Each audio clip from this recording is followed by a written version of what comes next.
Hello friends, welcome to my YouTube channel. So friend, आज का जो हमारा टॉपिक है उसका नाम है प्रेसिज राइटिंग। तो आपका जो क्वेश्चन है वो ये आ सकता है कि what is the meaning of precious writing and what main point should be kept in mind while writing precious. तो इस तरीके से क्वेश्चन आ सकता है कि प्रेसिज होता क्या है और जब इसे लिखा जाता है तो कौन कौन सी मेन बातें होती हैं जिन पर हमें ज़्यादा ध्यान देना चाहिए। तो मैं आपको पहले डायरेक्ट बता देती हूँ, उसके बाद हम इसे इंग्लिश के अकॉर्डिंग पढ़ेंगे। तो प्रेसिज राइटिंग होता क्या है, इसमें क्या होता है, जैसे कि मान लो एक होती है पूरी रामायण महाभारत, यानी कि बहुत बड़ी बड़ी बातें जो कि कम से कम 1.5-2 पेज की होती हैं। ठीक है, अब आपको क्या करना है कि ये पूरी जो 1.5-2 पेज की बातें हैं इसे पढ़कर जो मेन बातें आपको लगती हैं, काम की जो बातें लगती हैं, उन सब जो बातें हैं उसका एक आप छोटा सा पैराग्राफ बना दो, एक सारांश बता दो। उसे कहते हैं प्रेसिज राइटिंग। ठीक है, कि हम कहते हैं ना कि कोई इंसान है वो बहुत ज़्यादा बातें करी जा रहा है, आधा घंटा उसने बातें की और काम की बात क्या थी, सिर्फ 10 मिनट की। तो वही चीज़ है प्रेसिज राइटिंग। और इसको जब हम करते हैं तो कौन कौन सी बातों को ध्यान में रखना है। तो अगर आपको ये क्वेश्चन अच्छे तरीके से याद करना है, यानी कि अगर आप कोई भी क्वेश्चन याद करते हो और उसमें अगर पॉइंट्स आते हैं तो सबसे पहले आपको स्टेप बाय स्टेप पॉइंट्स थोड़े से ध्यान में रखनी है। अंदर की बातें आप फिर भी अपनी तरफ से लिख सकते हो, लेकिन पॉइंट्स क्या होती हैं, 1 बाय 1, जो कि according to first step, second step, third step, इस तरीके से जो होते हैं उसमें आप सबसे पहले पॉइंट्स पढ़ लो।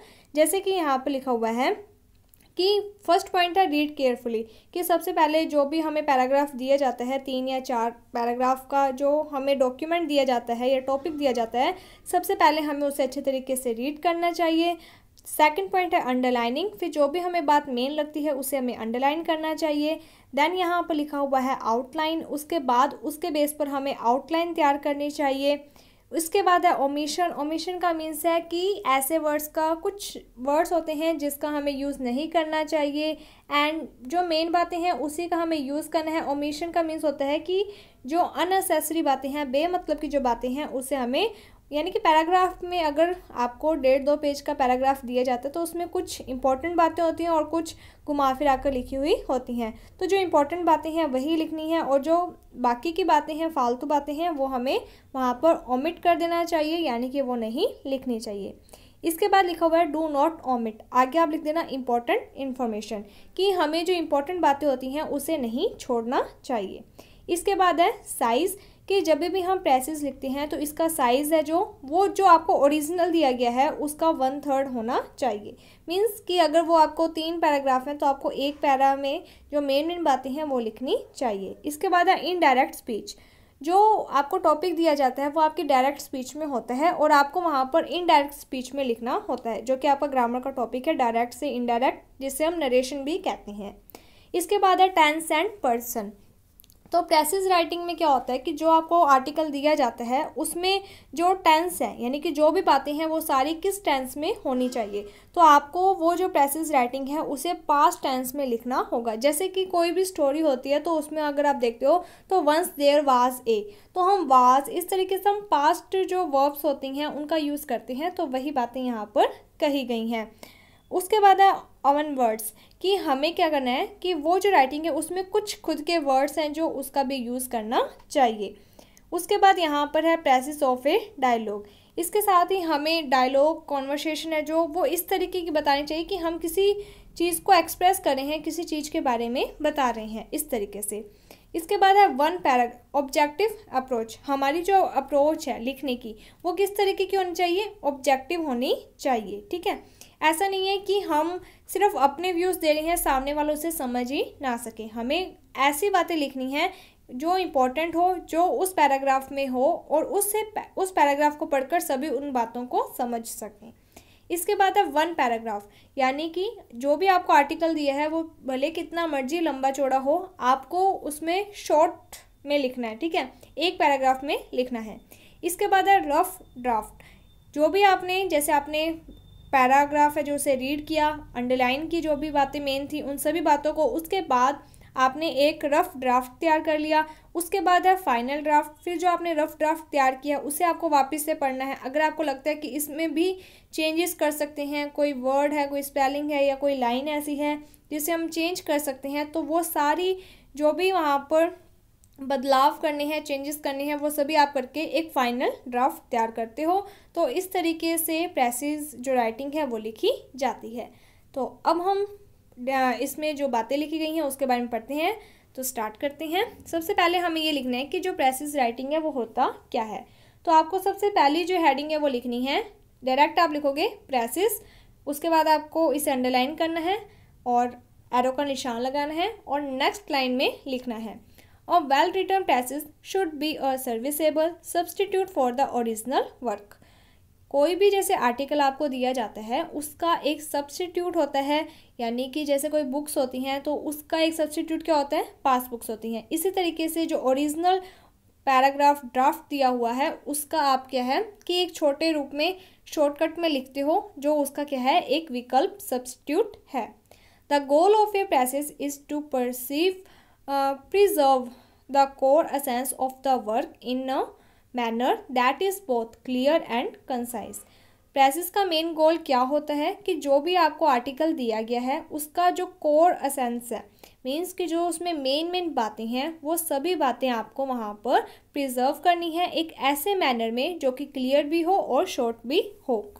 वाइल राइटिंग अ प्रेसिस, जब हम प्रेसिस लिखते हैं, the writer should follow the below given rules to make it effective piece of work. तो कुछ मेन बातें होती हैं जिसे ध्यान में रखना चाहिए एक राइटर को जब वो एक प्रेसिस लिखता है, जिससे कि उसका ये जो राइटिंग है वो एक इफेक्टिव बन सके। इसके बाद अब आप लिखोगे रीड केयर, फिर आपको एक हेडिंग लगानी है some rules of making precis. Then आपको फिर रीड केयरफुली इस तरीके से एक हेडिंग बनानी है या एक पॉइंट बनाना है, इसे अंडरलाइन करना है, एरो का निशान लगाना है। देन नेक्स्ट लाइन से आपको लिखना है first read the passage twice और thrice carefully to summarise it, कि सबसे पहले हमें जो पैसेज दिया गया है, जो आर्टिकल दिया गया है, उसे हमें 2 या 3 बार केयरफुली ध्यान से पढ़ना है, जिससे कि हम उसे समराइज कर सकें, उसका एक छोटा रूप निकाल सकें। This will enable you to understand the main theme of the passage. तो जब हम किसी आर्टिकल को पढ़ते हैं तो उससे हमें पता चलता है कि इसमें मेन क्या क्या बातें कही गई हैं, ये आर्टिकल है जो वो किस पर बेस्ड है, इसमें क्या मेन आइडिया है। इसके बाद अंडरलाइनिंग, इसी तरीके से जो भी पॉइंट्स है उसको आपको पहले पॉइंट का नाम लिखना है, अंडरलाइन करना है, एरो का निशान लगाना है।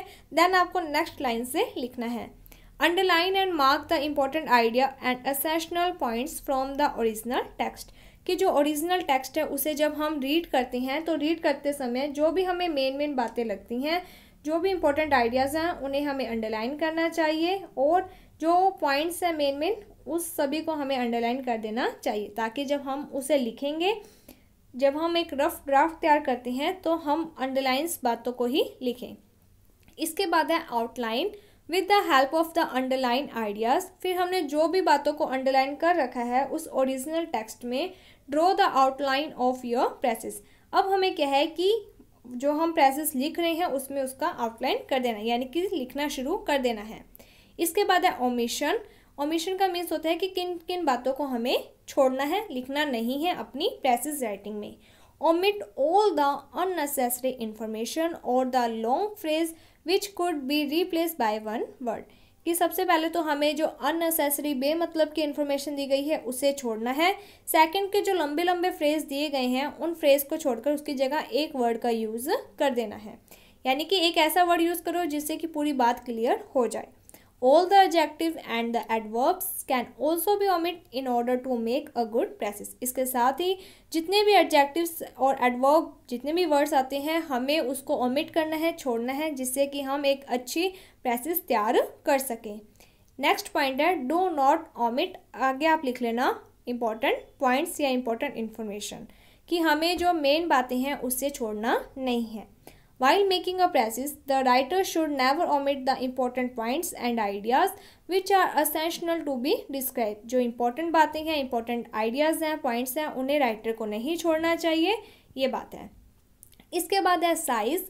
Keep the fact in your mind that the length of the precis should be the 1/3 of the original passage, कि आपको जो ओरिजिनल टेक्स्ट दिया गया है उसका 1/3 हिस्सा, यानी कि 1/3 हिस्सा ही आपको अपने प्रेसिस राइटिंग में लिखना है, कि उसका साइज़ कितना होना चाहिए। जैसे मान लो ओरिजिनल टेक्स्ट में आपको 3 पैराग्राफ दिए हैं, तो 3 की जगह आपको एक ही पैराग्राफ में जो मेन बातें हैं वो सभी लिखनी है। इसके बाद है इनडायरेक्ट स्पीच, और passage should be written in indirect speech. तो ये किस फॉर्म में लिखी जाती है? इनडायरेक्ट स्पीच में लिखी जाती है। If there is direct speech in the passage it should be change into indirect speech. अगर आपको जो ओरिजिनल टेक्स्ट है वो डायरेक्ट स्पीच में लिखा हुआ है, तब आपको क्या करना है कि अपनी जो पैसेज लिख रही हो उसे इनडायरेक्ट में चेंज करना है। देन नेक्स्ट पॉइंट है tense and person. It should be written in the third person. जो आप पैसेज लिख रहे हो वो एक थर्ड पर्सन के रूप में लिखी जाएगी। एंड द पास्ट टेंस, और टेंस किस तरीके का होगा? Past. In the case of the universal truth the present tense should be used. और कोई जो यूनिवर्सल ट्रूथ है जिसे हम या कोई भी चेंज नहीं करता है, वो सारी बातें हम प्रेजेंट टेंस में लिखेंगे। जैसे कि जो सूरज है वो पूरब से उदय होता है तो हम वही लिखेंगे। पृथ्वी सन के चारों तरफ घूमती है, रिवॉल्व करती है, तो इसे हम प्रेजेंट टेंस में ही लिखेंगे। नेक्स्ट है ऑन वर्ड्स, और passage should be written in your own words, कि जो आप राइटिंग खुद लिख रहे हो, पैसेज लिख रहे हो, उसमें आपको अपने शब्दों का भी यूज़ करना है। And the writer should abstain from borrowing words from the original passage. ऐसा नहीं है कि जो ओरिजिनल टेक्स्ट दिया गया है वहीं से आपको सारी बातें जो भी लगती है, जो भी वर्ड्स आपको लगते हैं वो आप लिख दो। आपको बस वहाँ का मीनिंग समझना है ओरिजिनल टेक्स्ट का। देन आपको पैसेज में मेन जो ओरिजिनल बातें हैं, जो मेन आइडिया है वो लिखना है, जिसके लिए आप अपने शब्दों का भी यूज़ कर सकते हो। Passage of a dialogue, the passage of a dialogue और conversation should be always be expressed in the form of narrative. अगर कोई ऐसी पैसेज है जो कि डायलॉग के फॉर्म में है या कन्वर्सेशन के फॉर्म में है, तो उसे किस तरीके से लिखना चाहिए? तो नरेटिव फॉर्म में लिखना चाहिए। इसके बाद नेक्स्ट है ऑब्जेक्टिव अप्रोच, और passage writer should adopt an objective approach. उसके अप्रोच कैसे होनी चाहिए? Objective. He should not add his personal idea to a passage. उसको अपने जो पर्सनल आइडियाज़ हैं वो नहीं देने, बल्कि उस जो ओरिजिनल टेक्स्ट है उसको पढ़कर जो मेन बातें कही जा रही हैं वो वहाँ पर लिखनी है, अपना ज्ञान वहाँ पर नहीं देना। Put all the important points and idea in a logical order. इसके साथ ही जितनी भी मेन बातें हैं उन सभी को एक सही लॉजिकल ऑर्डर में लिखना चाहिए, जिससे कि हर एक बात एक दूसरे से रिलेट हो सके। देन है one paragraph, there could be not 2 और more paragraphs in the original text while making the passage try to write all the ideas in one paragraph. कि जो ओरिजिनल टेक्स्ट है उसमें 2 या 3 पैराग्राफ होंगे, बट ऐसा नहीं है कि आप जो पैसेज लिख रहे हो तब आप भी इसी तरीके से पैराग्राफ बनाओगे। नहीं, आपको सिर्फ एक पैराग्राफ बनाना है जिसमें मेन जो बातें हैं वो लिखनी है। Then next है rough draft. After omitting all the unnecessary idea, the writer should prepare a rough draft to finalize it. अब आपने सारा कुछ देख लिया कि आपने पैराग्राफ पढ़ लिया, उसमें से मेन बातें हैं जो उसे अंडरलाइन कर दिया, आउटलाइन कर दिया। अब आपको क्या है कि सारी बातें हो जाने के बाद एक रफ ड्राफ्ट तैयार करना है। उसके बाद आपको क्या करना है? Final draft. अब फाइनल ड्राफ्ट तैयार करोगे कब? जब आप उस रफ ड्राफ्ट को वापस से रीड कर लोगे। Having read the rough draft and point out some mistake which may be found in the rough draft, the writer can prepare the final draft. जैसे कि आपने रफ ड्राफ्ट जो तैयार किया है उसमें कोई गलती निकल जाती है, ठीक है, तो आप उसमें चेंजेस कर सकते हो और एक फाइनल ड्राफ्ट बना सकते हो। And the summary of this given passage is called passage is called passage. यानी कि वो जो आपको एक पूरा पैसेज दिया जाता है, जो उसकी समरी आप लिखते हो, उसे ही क्या कहते हैं? पैसेज कहते हैं।